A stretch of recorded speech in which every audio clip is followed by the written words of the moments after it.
हजुर नमस्ते नमस्ते। हामी अहिले ऐँसेलु बगानमा आइपुगेका छौँ। ऐँसेलु फुल्न थालिसकेको छ र यो एउटा यस्तो फल हो कि यसमा फल लाग्छ, पाक्दाखेरि पहेँलो एवं रातो रङको देखा पर्छ।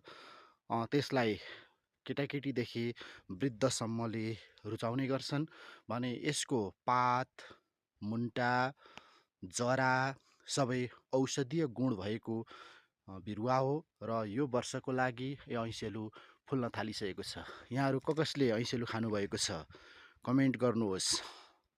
हामी अहिले ऐँसेलु बगानमा ऐँसेलु घारीमा आइपुगेका छौँ र वस्तु चराउँदा बाटो हिँड्दा यहाँहरूले ऐँसेलु खाएको स्मरण भएमा कमेन्ट गर्न पनि म विनम्र अनुरोध गर्दछु।